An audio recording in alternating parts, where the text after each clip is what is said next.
zigoto ao disco bilaminar, que é a primeira e a segunda semana. Aí, o primeiro objetivo é reconhecer as principais alterações morfofisiológicas que levam o zigoto ao original disco bilaminar, identificar as principais estruturas do embrião e as respectivas funções no seu desenvolvimento ao longo das 2 primeiras semanas de desenvolvimento, e compreender a importância das alterações do endométrio para o desenvolvimento embrionário. Aí, antes de começar, realmente, é bom que vocês saibam a diferença entre o embrião e feto e entre semana de desenvolvimento e semana gestacional. A gente vai chamar de embrião a partir da formação do zigoto na ampola da tuba uterina até o final da 8ª semana, que vai ser o final da organogênese. E a gente vai poder chamar de feto a partir do final da organogênese. E a semana de desenvolvimento e a semana gestacional vão ter uma diferença de mais ou menos 2 semanas. Por quê? A semana gestacional ela vai começar a partir do fim da última menstruação, enquanto a semana de desenvolvimento vai começar a partir da formação do zigoto.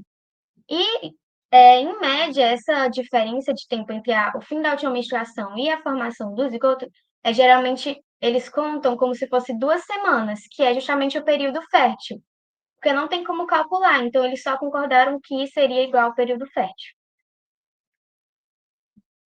Aí a gente começa a primeira semana de desenvolvimento embrionário, que vai começar com a formação do zigoto. O zigoto ele vai primeiro ficar parado na ampola por umas 24 a 30 horas, e depois desse tempo ele vai começar a clivagem, que são várias divisões, várias mitoses rápidas e sucessivas, que vão aumentar o número de células, mas cada célula, a cada divisão, vai diminuir o volume. Então, o volume total do zigoto vai continuar o mesmo. É importante também destacar que nessa clivagem pode ocorrer o mosaicismo, que é quando uma célula faz uma divisão errada, que pode gerar uma anomalia cromossômica. Então, ficam várias células normais e várias células com anomalia se dividindo. E, no fim, pode dar, por exemplo, uma síndrome de Down com mosaico, que acreditam ser mais branda, com as características mais brandas, do que a síndrome de Down sem o mosaico.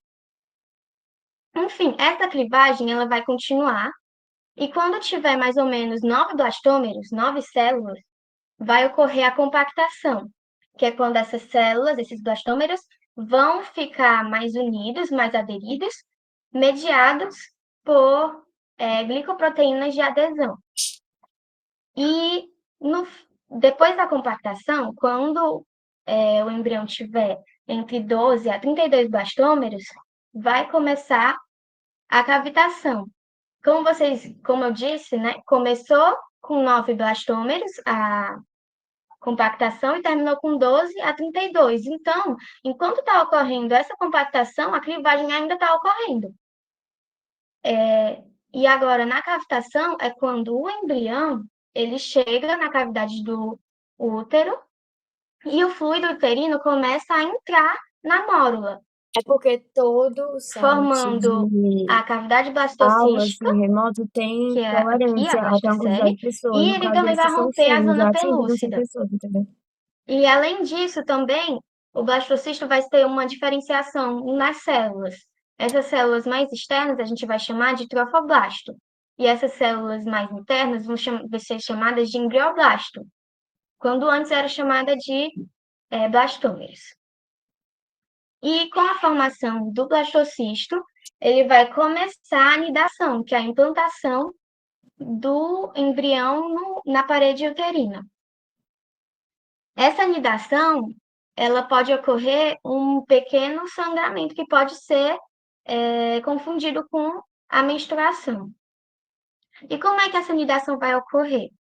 Ela vai precisar primeiro da diferenciação do trofoblasto, que vai ser essa camada mais externa, em citotrofoblasto, que vai ser essa camada amarela mais externa, e em sincício trofoblasto, que é esse slime rosa. O cincício trofoblasto, ele vai produzir enzimas proteolíticas que vão digerir a parede do útero, permitindo a implantação, e além disso vai produzir HCG, que vai manter o corpo lúteo ativo, produzindo progesterona, mantendo o útero gravídico, que vai deixar o útero apto a receber o concepto. E além disso, a camada inferior do embrioblasto, que é essa camada azul, vai formar o hipoblasto, essa camada fininha embaixo do embrioblasto. Aí, uma correlação clínica é a pílula do dia seguinte, que é um método contraceptivo de emergência que deve ser utilizado dentro de 72 horas depois da relação sexual. É uma bomba de estrogênio e progesterona e ela vai agir bloqueando a ovulação, que é a liberação do oosto, e também vai espessar o muco vaginal, dificultando o movimento do espermatozoide. Então, ele vai impedir a fecundação, por isso que não pode ser chamado de método abortivo, porque não vai ter zigoto ainda para ocorrer um aborto, vai impedir a fecundação. Agora tem umas questões sobre a primeira semana e a pílula do dia seguinte. Vocês querem que eu leia ou vocês fazem logo? Pode ler. Ok. Uma mulher em idade fértil optou por fazer uma fertilização in vitro. A médica que acompanhou o caso informou que, uma vez que a fertilização ocorresse com sucesso, seriam implantados alguns conceptos no útero da paciente, quando estes estivessem com 5 semanas de formados. Considerando que, nesta fase de desenvolvimento, o concepto é um conjunto de células reunidas em uma região denominada embrioblasto, uma camada de células periféricas que compõem o trofoblasto e uma cavidade interna preenchida por fluido, responda. Como é denominado esse concepto e qual processo levou à sua formação, respectivamente? A. Blastocisto e cavitação. B. Mórula e compactação. C. Blastocisto e nidação. D. Blástula e compactação. Ou E. Zigoto e clivagem.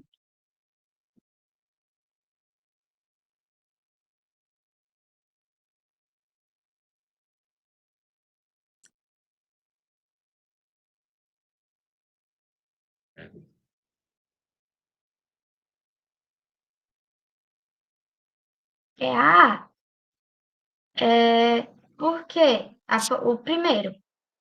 B. Mórula. Não, a mórula ainda não tem embrioblastos, não vai ter cavidade interna, não vai ter trofoblasto. Ela vai ser simplesmente um conjunto compactado de células, de blastômeros. C. O blastocisto está certo, mas nidação não. Nidação é a implantação. B. Blástula. Não, blástula é o blastocisto. Não, blástula sim, mas compactação não, porque a compactação vai formar a mórula. É zigoto? Não, não é zigoto. Questão 2. Carla tem ciclo menstrual regular de 28 dias. Sua última menstruação teve início no dia 1 do 1, tá errado, é 1 de janeiro de 2021. Ela e o marido desejam ter filhos, mas não estão com pressa e querem que aconteça naturalmente, para evitar qualquer pressão psicológica entre eles. De forma, Carla sempre tem o cuidado de anotar os dias de início de seus ciclos menstruais e os dias em que teve relações sexuais com o marido. Dia 2 de fevereiro ainda não havia menstruado, então consultou sua agenda e viu os seguintes registros: dias em que teve relações sexuais: 2, 5, 9, 10, 14, 15, 18, 23, 27 e 28 de janeiro. Dias 24 e 25 apresentou um pequeno sangramento, incompatível com seu fluxo menstrual. Ao realizar o exame de sangue no dia 3 de fevereiro, a dosagem de beta-HCG detectada foi compatível com gravidez.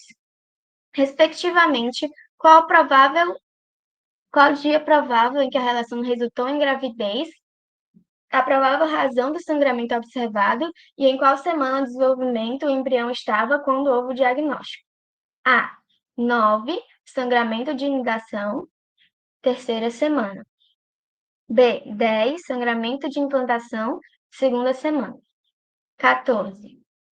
C. 14. O sangramento pode ter sido um princípio de aborto espontâneo, terceira semana. D. 15. O sangramento pode ter sido um princípio de um aborto espontâneo, terceira semana. Ou 14. Sangramento de inidação, terceira semana. O item é. Aí, por quê? Porque a menstruação teve início no dia 1º, e dia 2 de fevereiro, e a menstruação ocorreu dia 1º, então a gente conta 2 semanas depois disso, que dá o dia 14. Aí começa. Pera, gente, confundi. Pronto, dia 24 e dia 25, ela apresentou um pequeno sangramento, que provavelmente, como é incompatível com o fluxo menstrual e como ela está grávida, foi a anidação. A anidação, ela ocorre, começa no dia 7, que é o fim da primeira semana, e termina lá para o dia 10. Então, a gente vai contar 10 dias antes do dia 24, que dá o dia 14, que é quando provavelmente ocorreu a relação sexual que resultou na formação do zigoto. Aí, como eu já tinha dito, esse sangramento vai ser o sangramento de inidação e provavelmente o bebê está na terceira semana. É isso. Alguém tem alguma dúvida? Mandaram alguma dúvida no chat, só que tá um pouquinho mais Deixa eu pra ver. cima. Blástula e blastocisto é a mesma coisa? Ó. Eu acho que escrevi aqui. Blastocisto, blástula, é a mesma coisa. Já responderam aqui. Pronto. Pode repetir a explicação da questão 2? Posso? Primeiro, ela apresentou um sangramento dia 24 e dia 25 de fevereiro, sendo que teve esses dias de relações sexuais que podem ter causado a gravidez dela. Só que ela teve um sangramento nesse dia 24 e 25, incompatível com o fluxo menstrual. E como ela está grávida, a gente pode dizer que esse sangramento é a anidação, é a implantação do concepto no útero. Só que essa anidação, ela ocorre a partir do final da primeira semana, ou seja, no 7º dia, até o dia 10, mais ou menos. Então, a gente vai contar o dia 24, que foi o primeiro dia de sangramento, menos 10, que é o dia que é para terminar o sangramento, ou que é para terminar a anidação, e dá o dia 14, que provavelmente é o dia que ela teve a relação sexual que resultou na formação do zigoto. Aí, o sangramento de inidação, por isso que não pode ser AC, e é a terceira semana, porque ela já está no dia 3 de fevereiro. Deu para entender? Sim.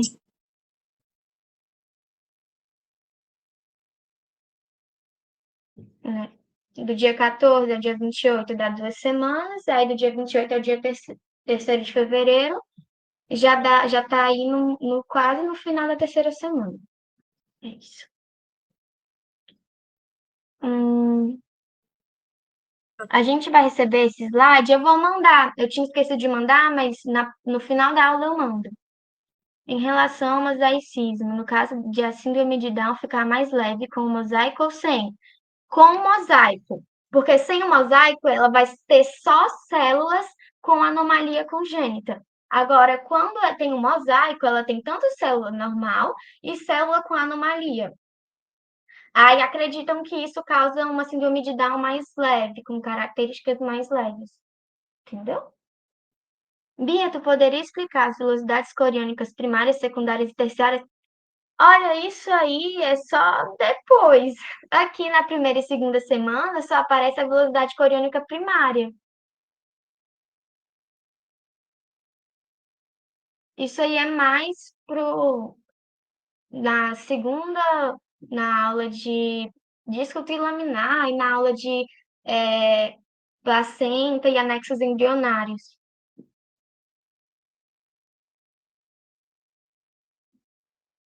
É, vai cair, só que eu não tenho material para poder ajudar aqui vocês agora. Vocês não pediram monitoria para isso? Pronto. Questão 3. Por que o cincício trofoblasto é fundamental para que a gravidez ocorra? Por produzir enzimas que irão erodir o endométrio materno para que a implantação ocorra e por produzir progesterona, hormônio que mantém o endométrio gravídico. B. Por produzir enzimas erosivas que possibilitam a inserção do concepto no endométrio e por produzir HCG, o qual mantém o corpo lúteo ativo no ovário para a produção de progesterona, hormônio que mantém o útero gravídico. C. Por produzir proteases que erodem o endométrio para viabilizar a implantação do concepto, bem como por produzir o hormônio luteinizante, o qual irá induzir a produção de HCG pelo corpo lúteo no ovário, mantendo o útero gravídico. D. Por produzir enzimas proteolíticas que erodem o endométrio materno e abrem caminho para a implantação do concepto, além de produzir HCG, hormônio que é utilizado na nutrição inicial do embrião e pode ser detectado em pequenas quantidades no sangue da mãe. Por produzir HCG antes da gastrulação, hormônio que alcança o sangue materno, de modo que pode ser detectado até a 5ª semana gestacional, tanto em exames de sangue quanto em testes rápidos de farmácia.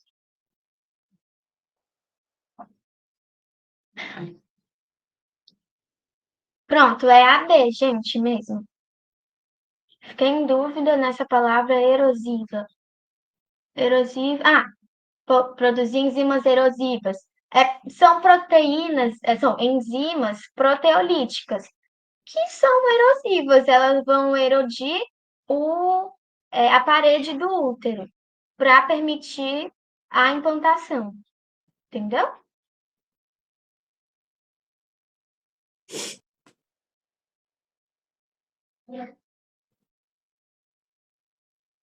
De nada. Porque pode explicar por que a semana de desenvolvimento é 2 semanas a menos que a gestacional?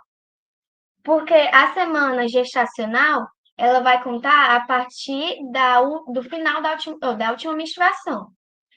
E a semana de desenvolvimento, ela vai ser contada a partir da formação do zigoto.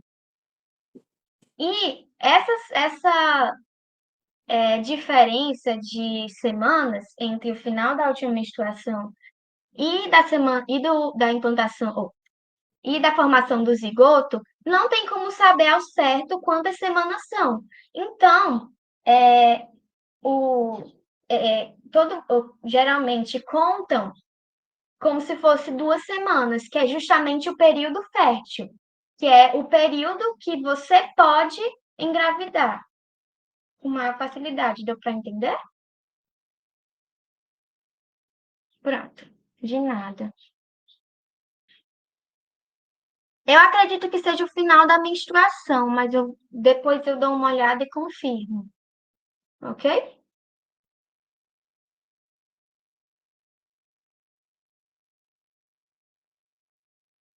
Pronto. Aí, por que que ela tá errada? Porque tá dizendo que o cisto trofoblasto produz a progesterona, sendo que ele não produz a progesterona, ele produz o HCG. A C tá errada porque ele não vai produzir proteases, vai produzir enzimas proteolíticas. Concepto bem. Não produz hormônio luteinizante e o hormônio luteinizante não vai induzir a produção de HCG pelo corpo lúteo.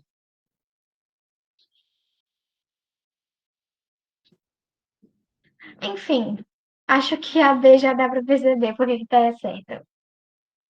O corpo lúteo fica até o final do quê? Da gravidez?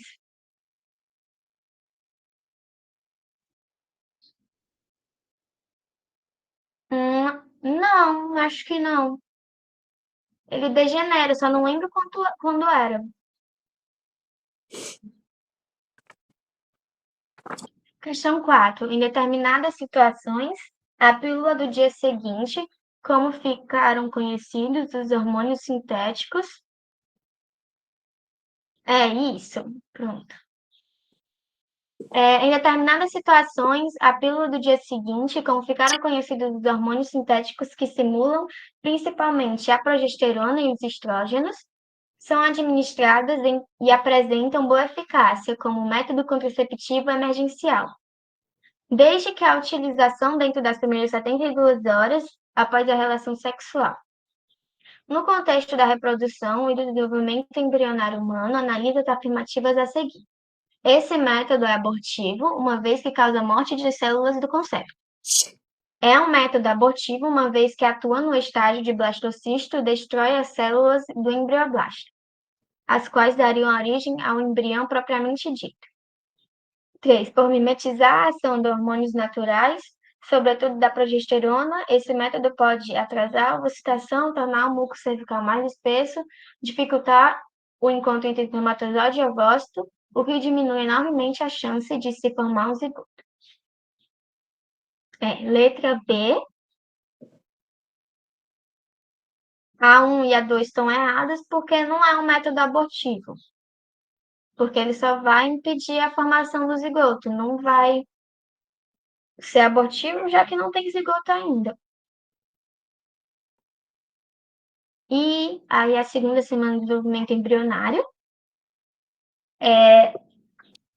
O acontecimento mais importante da segunda semana vai ser a formação do disco bilaminar, que vai ser o hipoblasto, que já tinha sido formado, junto com o epiblasto.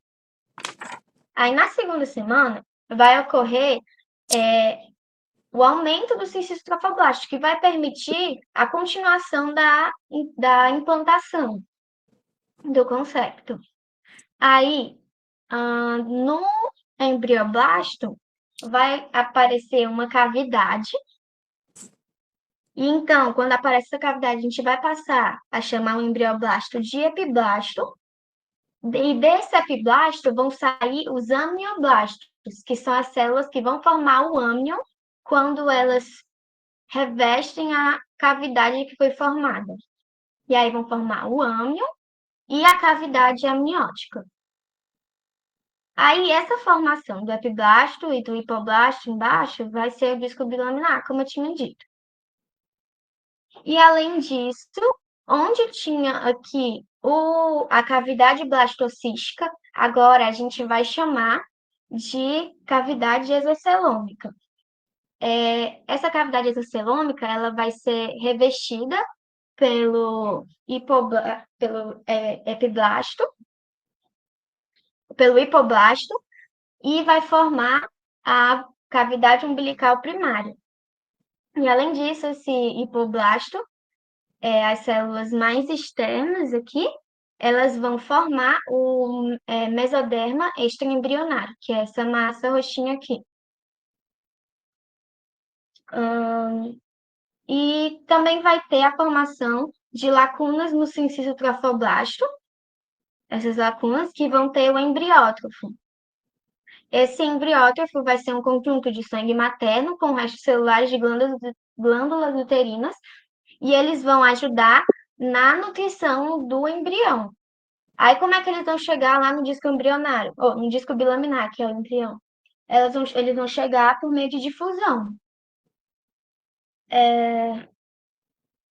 A reação tecidual, vou explicar agora. A decidualização ou reação decidual, ela vai ocorrer durante a implantação do zigoto. Ela vai acontecer quando as células do endométrio elas vão acumular glicogênio e lipídios para nutrição e vão acumular também prostaglandinas e interleucinas para proteção imunológica do embrião.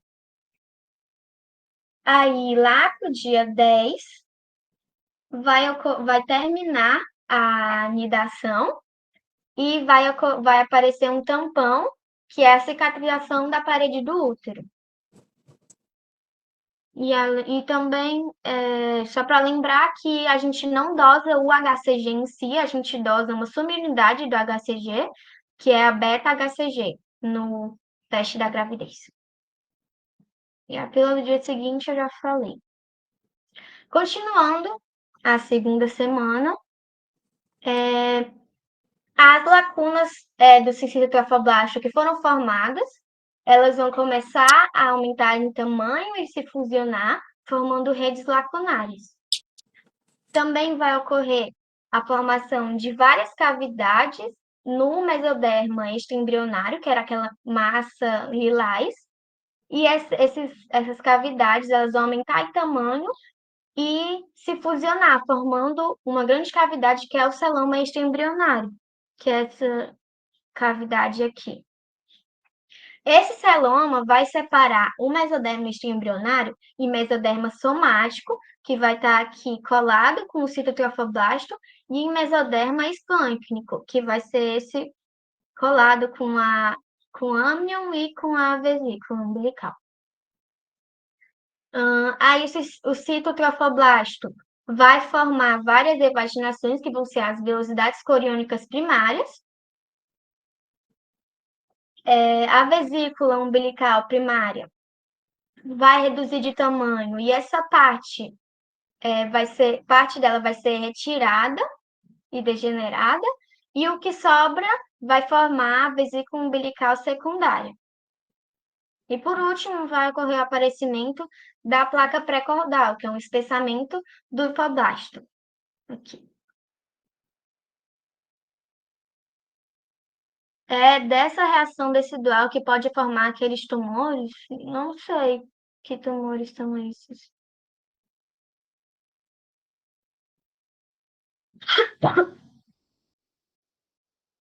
Ah, sim, pronto, é isso aí. Questão 5. Uma estudante de medicina encontrou na internet um banco de imagens de microscopia mostrando a evolução do desenvolvimento embrionário desde o zigoto até um estágio denominado de disco bilaminar, ou disco embrionário bilaminar, o qual, assim, é denominado por conter praticamente todas as células que irão formar o indivíduo. Sobre o disco embrionário bilaminar, analise as alternativas a seguir. 1. É formado por epiblasto e hipoblasto. 2. Surge na segunda semana de desenvolvimento. 3. É o mesmo que blástula humana ou simplesmente blastocisto. É correto que se afirma em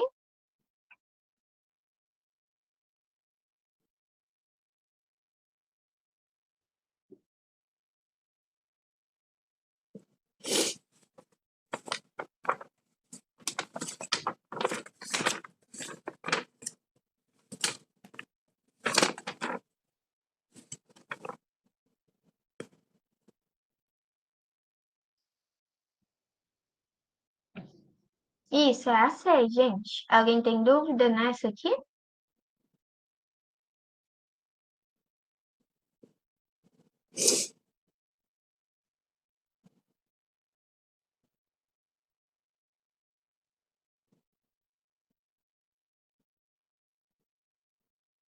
Vou passar para a próxima, então. Questão 6. Assinale a alternativa que descreve a reação decidual, também conhecida como decidualização, e sua importância para o desenvolvimento embrionário, respectivamente. A. Consiste no acúmulo de glicogênio e lipídios pelas células do endométrio no local da implantação, bem como na produção de imunorreguladores, de modo a tornar o ambiente uterino favorável ao desenvolvimento embrionário. Trata-se da hipertrofia e hiperplasia do miométrio, camada muscular do útero, necessária para comportar o embrião e futuramente o feto que irá se desenvolver. Consiste na alteração das enzimas do tecido conjuntivo endometrial com acúmulo de lipídios, os quais serão utilizados no metabolismo embrionário para a produção de HCG. Trata-se do acúmulo de glicoproteínas pelas células do endométrio por indução de citofoblasto, fato que promoverá a nutrição do embrião até que a placenta seja formada. Caracteriza-se pelo acúmulo de proteínas pelas células endometriais no local da implantação, o que oferecerá um ambiente imunologicamente favorável para o embrião, bem como sua nutrição.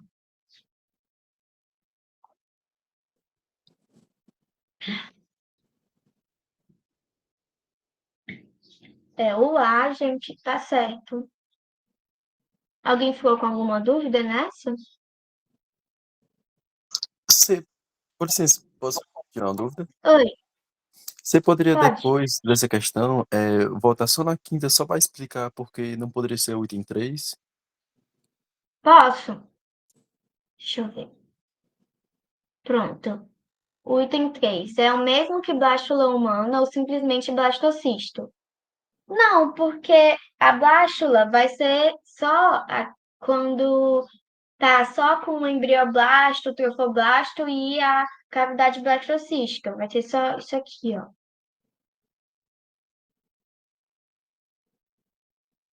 Isso aqui é a blástula ou blastocisto. Agora ali tá falando já na segunda semana. Na segunda semana, depois que acontece qualquer diferenciação nessa blástula, já não é mais chamada de blástula. Você pode chamar de embrião.